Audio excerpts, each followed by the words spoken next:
Hello and welcome back to the channel. So today we're carrying on with the Speciality malts, roasted malts. I've just covered the carafas and the black painted malt, which are quite intensely roasted malts, and I'm just moving now on to the next four which I have. We've got amber, brown, chocolate and roasted barley.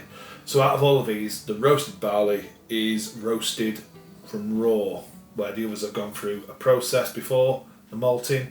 The actual roasted barley is roasted raw in that process. So same sort of thing again. It's roasted. I'll just read it out. So it's a bit. Majority of them are roasted at high temperatures. They go through a process. They're dry roasted malts. The little to no residual sweetness left by them. Some of them have less to offer in fermentable sugars. We'll get into that in a minute. And the darkest ones don't really need to go into the mash for the hour because they can pull out astringencies and bitterness that you might not want and may unbalance the beer. So like your roasted barley, your black paints and some of your carafas and that sort of stuff. So let's get into it. So the first one is amber malt. So you can see it's really quite lightly roasted. Amber malt is basically used for colour and flavour. They say that you use like 2% mainly in the grain bills. I think biscuit malt is a sort of very similar malt to this, and it smells of biscuits, and if I'm honest, it's like a nice wholemeal or digestive biscuit in the aroma. Really interesting. So let's get a taste. Let's taste the malt. Got my water.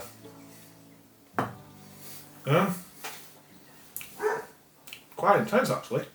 Wow. It's more intense than I was expecting, if I'm honest.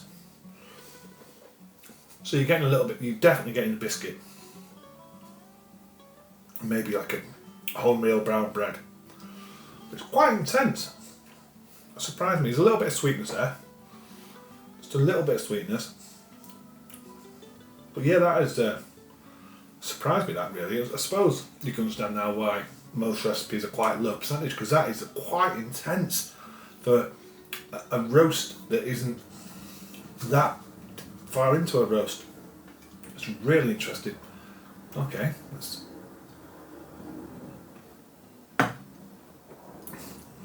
try it in liquid. There's the colour. Got a nice orangey looking colour. Wow. Right now, obviously there is quite a lot of sugar in that one, and it's backed up with a bit of a grainy taste. Then you're getting that biscuit, digestive biscuit.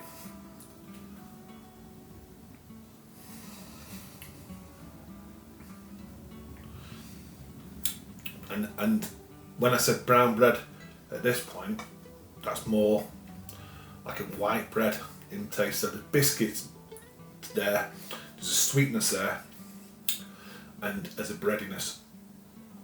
And it is quite strong on the palate, it's quite long lasting. That is really intense. Yeah, that's really interesting, that one.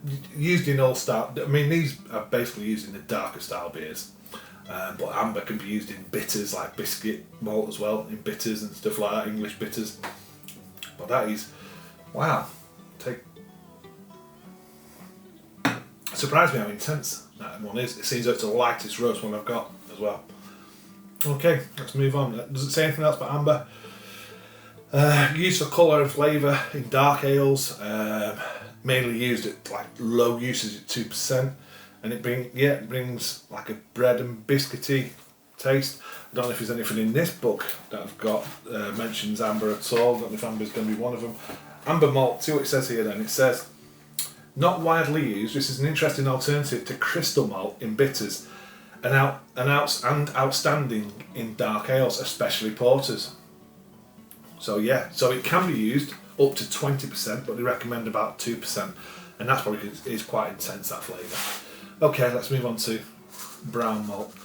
Now again, a bit like the black painting, there's a lot of history behind the brown malt, and it could be the black painting and the brown malt. I could do a video separately just about them two malts because they do clash, and and they come together, and there's a story behind both, and they're both in the same story. It's really interesting if you like that, but I'm not going to do that right now. So brown malts, just really touching on that, were used probably 1800s, even before then, as 100% of the grain bill. Before pale malt came along. It smells a little bit, it's got a coffee aroma, honestly. Coffee, like a coffee biscuit. It sounds crazy. Yeah, reminds me of a coffee biscuit. My wife has these biscuits that she likes with coffee, and I can't remember what they're called, but I'm getting that from there. Interesting. Let's have a taste.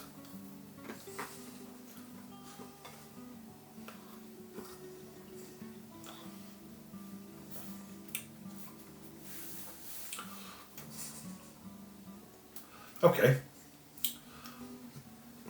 I don't know why I'm getting that flavour, but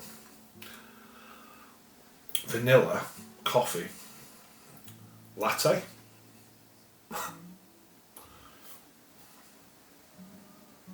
And a little bit of a biscuit. So that's just as in the malt itself. I'm getting vanilla, coffee, creamy biscuit taste just as it is there. That's interesting. Again, I wouldn't have expected that from that. There's a colour slightly darker than the amber.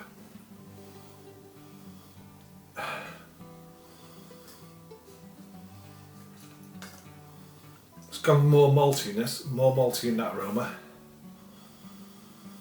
Gone a little bit more bready now in the aroma on the liquid form. And biscuit. Let's try.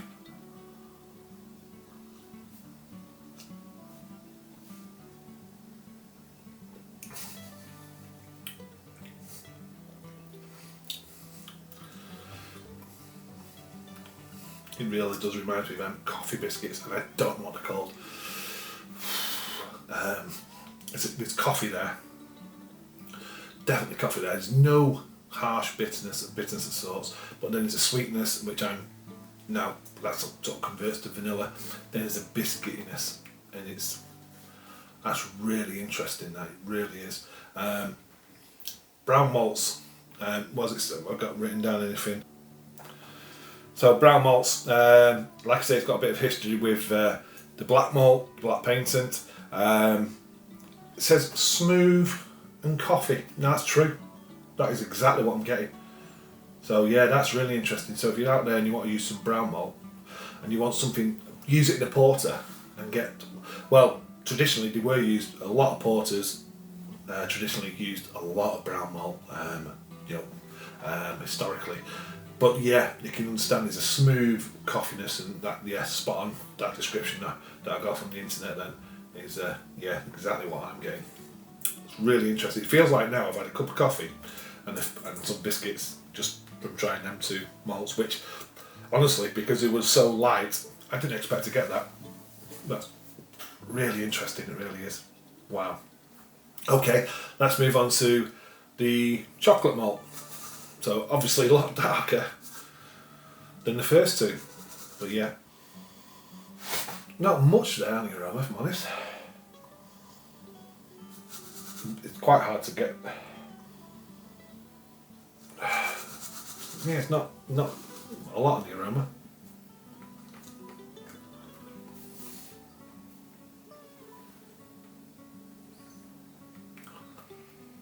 Okay.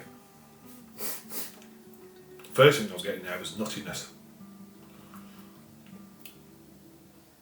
And leaving that on my tongue, there's a bitterness there. It's a mix between like a dark, really roasted coffee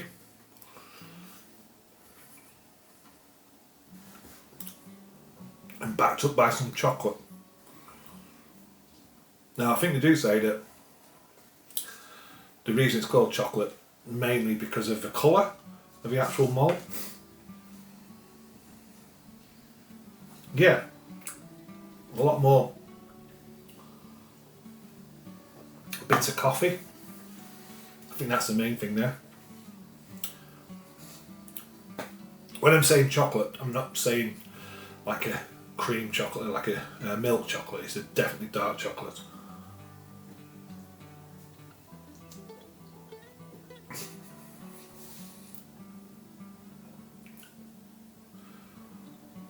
It's quite smooth, if I'm honest. Not as bitter as I expected after tasting it there. It's really intense coffee for me. It's like a black coffee. You can imagine that warm. And it's like a black coffee, it really is. I'm not getting that much chocolate, but I suppose the bitterness is like a bitter chocolate as well. And it's still got that slight nuttiness to it as well. So that's interesting. That's the chocolate malt. The chocolate malts used more in your porters. Obviously, and then you've got the roasted barley, which is used more in your stouts. But some recipes have a mix of both. But the majority of the time, if you've got both, the stout recipe would more than likely have more roasted barley than chocolate. And maybe if it's a porter, you'd switch it the other way around. But yeah, you can see that that's got a lot of coffee coming through on that one. Nice espresso coffee. That's what I'd say, espresso coffee. A little bit of nuttiness and a little bit of chocolate. So when you say chocolate malt, you're expecting, wow. Well, I didn't get that. But yeah, that's interesting. What's it say on here? Just says coffee, chocolate, the colour, like I've already mentioned, that's where I think they're getting the name chocolate from rather than the actual taste, even though it has got chocolate taste there, some of it. It's not intense chocolate, that's what I'm trying to say. And it is, yeah, used in a lot of porters. But yeah, I can definitely get that. Especially if it's matched up with some black painted malt as well. Okay, let's move on to the last one. This is the roasted barley. Again, really dark roast on that.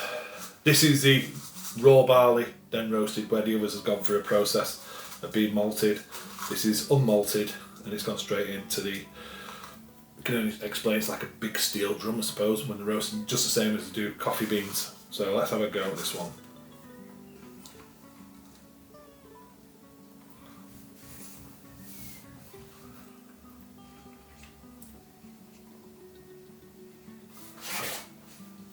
Okay.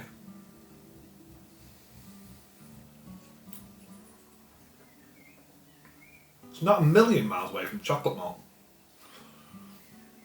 For me, anyway.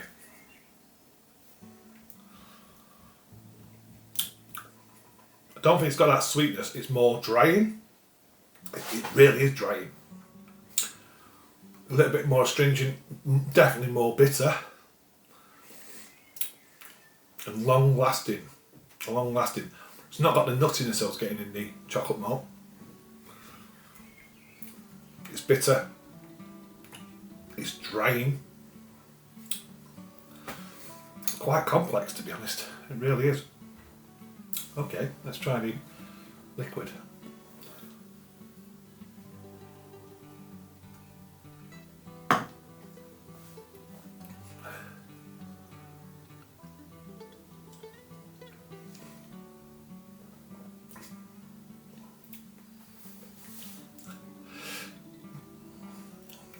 Suppose that, yeah, it's definitely drying. And it coats the back, and you get a bitterness. It seems to be more bitter than the chocolate malt, and it's a lot drying. It's not got the nuttiness for me, and I'm not really picking up on any of that chocolate as such. It's just very bitter. Like again, I'm going to say coffee bitterness again, but quite drying and long lasting. It's definitely staying around, that one. yeah, that's interesting as well. So it's different than the chocolate, even though they look very similar. Like that's raw roasted. It's more bitter. It's not harsh at all in that format. So yeah, it's quite interesting, but it's really dry. Maybe the tongue is really dry, which is interesting. So I can understand why they use that in the stouts to get that drying on it as well on the palate. What does it say about roasted? It just says stout, used a lot in stouts, and there's an intense roast coffee. And that's what I'm saying, is that bitterness. It's like a real strong coffee bitterness on it there as well on the palate. Just says it's some malted and goes into the roaster. Don't know if it says anything in my book about these malts that we just looked at. What did we look at? We looked at amber, we looked at brown. Has it got anything about brown malts in here? It just says brown malt can also add complexity to such styles as porters and old ales. Then we moved on to chocolate malt. What does it say about chocolate malt on here? Highly roasted malt, which when used in small quantities imparts a rich chocolate and mocha coffee flavour to stouts and porters. It can be used to add some colour and a hint of taste to bitters. Yeah, okay. Then roasted barley. It's saying unmalted barley, which has been roasted to a dark colour. It's one of the darkest grains of all. It adds a burnt, bitter taste to beers. See, that's when I'm saying intense, and it's sticking around and drying. I bet that's me trying to explain burnt. Can be found in some stouts. It can also be used in small quantities to darken other beers. Maximum percentage 10% for that one. I didn't say what the chocolate malt was. It's saying 5% for chocolate malt, brown malt's 20%, and the amber malt up to 20%. But I do know, like I say, the brown malts historically we use 100% in beers, and you can still use quite a lot. It's just about the fermentable sugars. But like I say, that's a separate video for maybe brown malt and black paint, and I can do something on that, because they are quite interesting malts. Bit of history behind them. Okay, if you stuck around, thank you for watching. And the next to come up in this malt series, I'll just check. I think it's the unmalted or like adjunct type stuff. So we've done roasted, we've done caramel crystal, we've done base malts, and now I'm going to move on to flaked, unmalted. You could say adjuncts really. It's like flake barley, flaked oats, torrefied wheat, flake wheat, and rolled oats. So that'll be next. Okay, thank you for watching, and I'll see you on the next one. Cheers.